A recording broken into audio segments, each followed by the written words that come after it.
Hey there! The SafeList and Blocklist payload for macOS profiles in Jamf School can be used to block or allow various applications using their file path. Previously, we've been able to blocklist Safari by adding its /application directory path to this payload. However, starting in macOS 13, Safari has been moved to a location within the /system directory.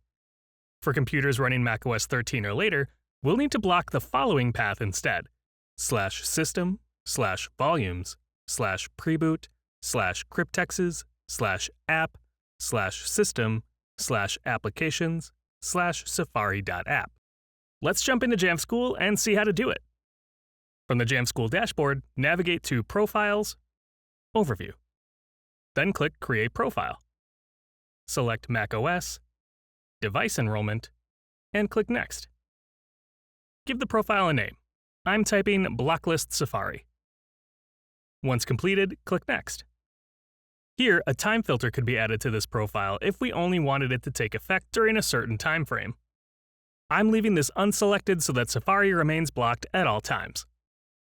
Click Finish.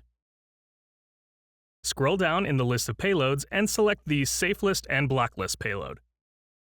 Then scroll back up and click Configure. In the Paths to Disallowed Applications section, click Add Path. Enter in the path to the application. So we'll type in /system /volumes /preboot /cryptexes /app /system /applications /safari.app. For convenience, you'll find this file path in the description of this video to copy and paste. After entering the path, click Save on the bottom right. With the payload configured, all we need to do is scope this profile. Click the Scope payload on the top left. I'm adding my Test Devices group to the scope so I can test it first. More device groups can be added later when we confirm it works correctly. Then click Save to save the profile. Once the computer checks in with Jamf School and receives the profile, we can attempt to open Safari.